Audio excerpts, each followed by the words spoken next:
Relation franco-allemande, ce moteur au sein de l'Europe et donc bien sûr aussi sur l'Europe.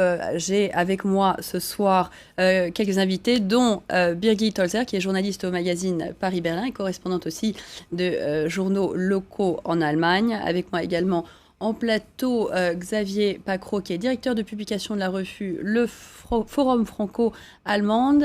Ici en plateau également Christian Stoffaes, qui est président du Conseil d'analyse économique franco-allemand. Et on retrouve en duplex de Berlin Barbara Kunz, qui est chargée de projet à l'Institut de Berlin-Brandebourg pour la coopération franco-allemande en Europe. Donc on a parlé de ces relations dans la première partie de notre débat. On va regarder un petit peu de plus près l'austérité qui est finalement au cœur du débat, du différend entre Berlin et Paris ces derniers temps. Certains parle d'un tournant pour l'Europe. Je vous propose d'écouter le ministre des Finances français, mais tout d'abord le nouveau Premier ministre italien.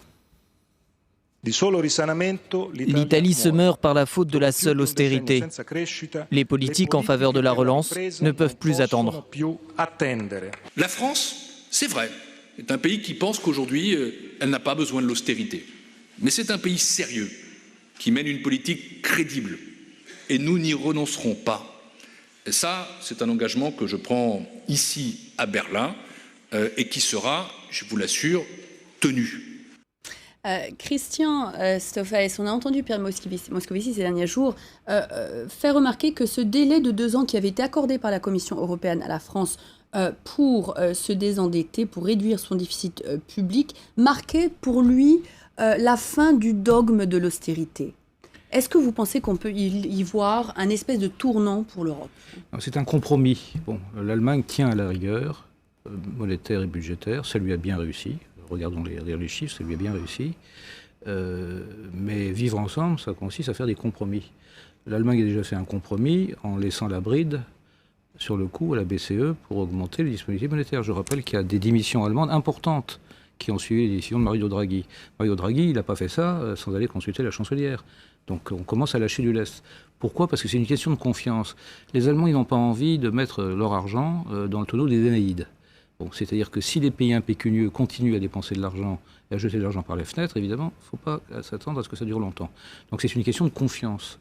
Le jour où les Allemands seront conscients que les pays impécunieux font des efforts, et l'Europe du Sud en a fait, l'Espagne en fait, l'Italie en fait beaucoup, la Grèce en fait beaucoup, la France commence à en faire.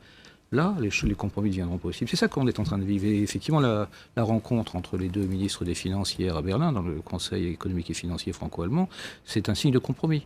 Pierre Moscovici a bien compris qu'il fallait donner confiance aux Allemands. Et c'est ce qu'il a dit à Berlin. Il a donné confiance. Effectivement, Birgit Holzer, on se rend compte que pour la chancelière allemande qui a fait des pas vers les demandes des autres pays de l'Europe contre l'austérité absolument rigide qu'elle prenait au départ. On a vu ces pas ces derniers mois. Pourtant, elle est face à son électorat dans quelques mois. Elle ne peut pas aller plus loin. Justement, je pense que voilà, elle est entre les deux. Et même si en Allemagne, le débat se tourne moins autour de la France, mais plutôt autour de la Grèce, est-ce que nous, on doit payer pour les Grecs ? Évidemment, c'est un débat autour de la justice aussi chez nous, ou chez nous en Allemagne, parce qu'on a eu des réformes assez dures pour une partie de la population. On a la retraite à 67 ans. Et on comprend mal pourquoi en France c'est tellement difficile déjà d'avoir une retraite à 62 ans. Donc on se compare aussi et on veut que cette chancelière préserve d'une certaine façon l'argent des Allemands. On peut ça critiquer, on peut dire que c'est égoïste, mais en même temps on a payé aussi pour la réunification et maintenant, on ne veut pas être ceux qui payent toujours, même si c'est un débat pas très sain. Donc, voici la chancelière allemande face à un électorat qui est absolument clair sur le fait qu'il ne faut pas lâcher plus qu'elle ne l'a fait jusque-là. Il ne faut pas que les Allemands soient obligés de payer pour les autres. Et pourtant, les autres ont besoin de pas supplémentaires. On demande à l'Allemagne de changer de cap. On voudrait justement miser plus, on l'a entendu à l'instant, sur la croissance que sur l'austérité. Oui, c'est ce que demande la France, très clairement. Ces 2 ans accordés par l'Union européenne vont constituer une sorte de ballon d'oxygène pour la France. Simplement, les Allemands craignent une chose, c'est que la France, d'autres pays d'ailleurs, prennent ces délais pour une sorte de relâchement des réformes structurelles qui sont à engager. Et c'est un peu cette crainte qui est sous-jacente en Allemagne. Par ailleurs, on observe bien que la chancelière bénéficie de son intransigeance auprès de l'opinion publique allemande. Ça lui est favorable. Et elle est perçue comme une responsable politique, rigoureuse, sérieuse, et dans la perspective des prochaines élections, cela est nécessaire. Donc il faut aussi prendre peut-être en mesure le fait qu'en cas d'élection, au cas où le SPD viendrait à remporter les élections et donc à accéder à la chancellerie, cela ne bouleverserait pas complètement, et loin de là, la politique économique et monétaire allemande. Peut-être qu'il y aurait un petit peu d'inflexion, au moins dans le langage, mais sur le fond, il n'y aurait pas des changements dirimants en tout cas. En imaginant donc que la politique reste la même et le chemin le même, Christian Stophaez, on peut imaginer que la diabolisation qu'on a vue d'Angela Merkel dans le reste de l'Europe, notamment dans le sud de l'Europe, continuera. Oui, mais il y a une diabolisation dans les partis, dans l'opinion publique, parce que ça fait partie du théâtre démocratique, mais les gouvernements, les structures sont favorables et restent alliés de l'euro. Vous savez, l'obsession allemande, c'est l'aléa moral. C'est-à-dire, l'aléa moral, c'est quoi? C'est que quand vous êtes assuré contre tous les risques, vous faites n'importe quoi. Bon, je rappelle qu'avant l'euro, il y avait la dévaluation. C'est-à-dire que quand un pays était mal géré, la sanction, c'est que sa monnaie était dévaluée. Avec l'euro, il n'y a plus de dévaluation. Donc les populations se sentent, les pays impécunieux se sentent garantis. Et ça, les Allemands ne supportent pas. C'est ça qui s'est passé. Si les Grecs ont fait n'importe quoi, c'est qu'ils avaient la police d'assurance de l'euro. Donc il faut trouver autre chose. Ceci dit, Angela Merkel, elle s'est finalement très bien débrouillée ces dernières années. C'est quand même, d'une certaine manière, la grande personnalité politique de ce début du XXIe siècle.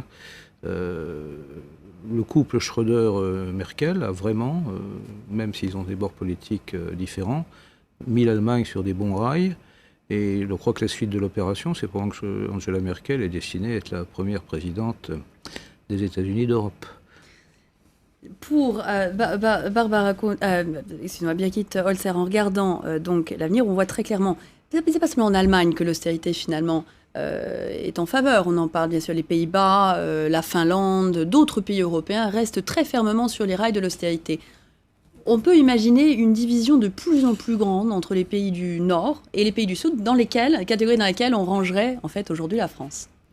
Oui, c'est ce qu'on craint, mais c'est pas dans l'intérêt de l'Allemagne. On a besoin d'un partenaire et pas d'un ennemi, d'une certaine façon, qui mène une sorte de contre-pouvoir en Europe. Donc c'est pour ça aussi que l'Allemagne tient à ce que la France fasse ses réformes et mène une politique de rigueur aussi. Le problème, Xavier Pacros, c'est que les électorats dans les pays en question, les pays dans le sud de l'Europe, ne sont pas favorables à cette politique de l'austérité. Et les gouvernements, de plus en plus ouvertement, on l'a entendu avec Enrico Letta, on l'entend avec François Hollande aujourd'hui, refusent en fait de la mettre en place.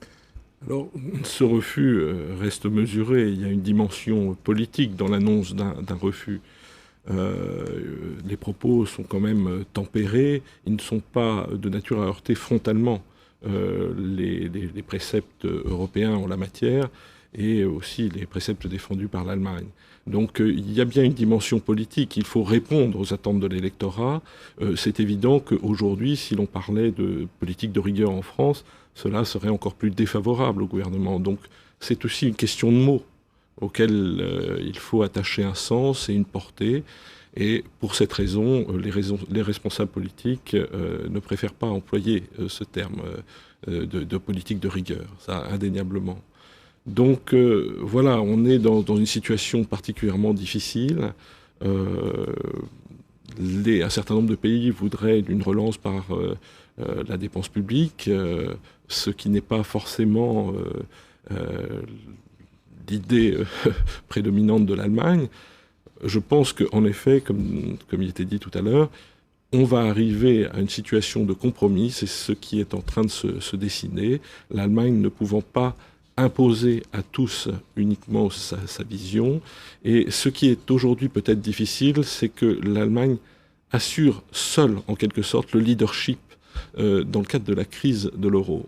Et alors que d'habitude, face aux crises que traversait l'Union européenne, c'était le couple franco-allemand qui assurait ce leadership. Et il est difficile, pour des raisons aussi bien historiques que politiques, à l'Allemagne d'assurer seule ce leadership. Et elle ne le souhaite pas particulièrement, elle en a la responsabilité de fait, et elle essaye de faire en fonction de ce qu'elle est, de sa culture économique, ce qui n'est pas nécessairement bien perçu, ni dans le Sud, ni en France aujourd'hui, on le voit. Oui, on lui reproche finalement, Christian Stophaez, de prendre la tête de ses problèmes, d'imposer sa vision des choses au reste de l'Europe, mais le fait est qu'il n'y a que l'Allemagne qui puisse le faire. Oui, mais l'Allemagne ne veut pas assurer ce leadership parce qu'elle a peur des réactions anti-germaniques. Il y a des souvenirs qui sont restés très présents.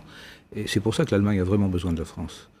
La France est indispensable à l'Allemagne et aux autres États membres de l'Union européenne pour maintenir l'euro. Le débat actuel en France, vous savez, il n'est pas neuf. Rappelez-vous Raymond Barre. Personne ne se souvient de Raymond Barre. Il a fait le plan de rigueur en 1976. Le franc allait très mal, d'évaluation, et il l'a fait au nom du système monétaire européen. Rappelez-vous du tournant de François Mitterrand en 1983. Il a retourné la politique socialiste, le programme commun de l'Union de la gauche. Il n'a pas dit qu'il s'est converti au libéralisme. Il a dit simplement « je suis pour l'Europe ». Bon. Après, nous avons eu Pierre Bérégovoy, la parité franc-marque, qui a été l'antécédent de l'euro. Donc le débat que nous avons en France, austérité, réforme, prix à payer pour l'Union monétaire européenne, il n'est pas neuf, ça fait 30 ans que nous l'avons. Alors il a aujourd'hui des formes nouvelles. Et rappelez-vous comment ça s'est terminé précédemment, ça s'est terminé par des compromis. Et l'Allemagne, à mon avis, commence à se sentir rassurée sur le fait que les pays du Sud deviennent enfin sérieux. Regardez ce qui s'est passé. Tous ces pays-là sont passés au FMI avec des mesures souvent très dures, très rigoureuses. Donc l'Allemagne, à mon avis, reprend confiance. Et donc, comme elle reprend confiance, elle est prête à relâcher un peu la rigueur monétaire et budgétaire. Encore une fois, le problème allemand, c'est d'éviter le tonneau des Danaïdes et l'aléa moral. Une attitude philosophique très allemande. Le problème sera sans doute, Xavier Pacrot, la capacité de François Hollande à jouer ce rôle, pour retrouver la force qu'il faut par rapport à l'Allemagne au sein de l'Europe, pour redevenir une partie de ce partenariat qui était le moteur de l'Europe. En effet, la France doit tenir toute sa place. Mais pour tenir toute sa place, elle doit retrouver un niveau économique satisfaisant, disons, s'inscrire dans une courbe vertueuse. Et à partir de ce moment-là, une nouvelle dynamique avec l'Allemagne pourra s'enclencher et permettre aux deux pays de redessiner des projets et un avenir pour l'Union européenne. C'est absolument fondamental. L'Europe ne peut pas fonctionner sans le couple franco-allemand, même si le couple franco-allemand ne dessine pas à lui seul le dessin de l'Europe, ne peut pas tout décider pour l'Europe. En tout cas, il est indispensable pour la dynamique européenne. On sait que les Français et les Allemands préparent pour le mois de juin, pour présenter aux partenaires européens un projet qui viserait une intégration plus poussée pour l'Europe.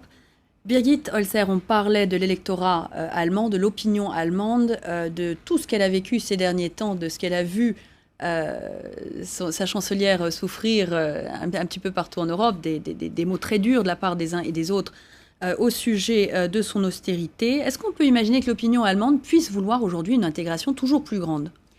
Ça, c'est une bonne question. Je pense qu'en ce moment, on devient de plus en plus eurosceptique aussi en Allemagne, justement parce qu'on a perdu cette confiance. On trouve cette confiance que c'est une politique de justice qui traite les peuples de la même façon. En même temps, on est quand même touché par ce qui se passe en Grèce, par ce qui se passe au Portugal ou en Espagne. Mais je pense que cette question de confiance, c'est la clé aussi pour la politique européenne. Et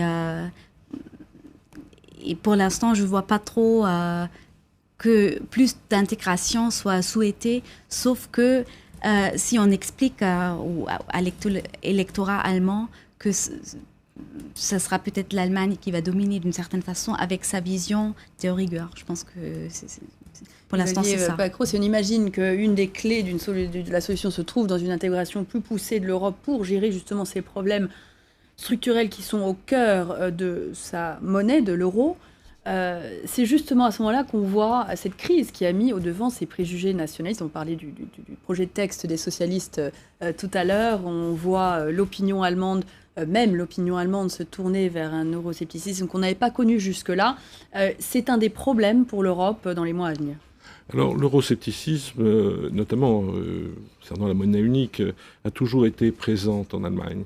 Elle s'exprime dans l'opinion publique. On parlait, vous avez présenté un sondage, 27% des Allemands qui seraient pour le retour au Deutschmark. Mais en réalité, on le voit qu'avec le nouveau parti qui est pour ce retour au Deutschmark, cela ne se traduit dans les urnes que par des intentions de vote à hauteur de 3 ou 5%, donc de façon très, très faible, et que les Allemands ont quand même une certaine raison en ce qui concerne l'avenir politique de leur pays et économique de leur pays. Simplement, je crois que l'Allemagne actuellement souhaite retrouver, on le disait tout à l'heure, ce partenaire qu'est la France pour aller à nouveau de l'avant, et que cet euroscepticisme pourra être, disons, s'estomper si cette confiance revient. Dernière chose, en ce qui concerne la France, je crois que aussi l'Allemagne doit faire preuve de pédagogie, car l'intégration politique est absolument nécessaire si l'on veut garder une maîtrise sur l'intégration économique. Et je pense que si on va dans ce sens de la pédagogie en Allemagne, cela peut être accepté. D'où sans doute aussi le message d'apaisement donc, de François Hollande aujourd'hui, à l'occasion du 8 mai. Je vous remercie beaucoup d'avoir été nos invités ce soir. Merci à vous d'avoir suivi ce débat. On se retrouve très rapidement pour un nouveau débat sur France 24. Bonsoir.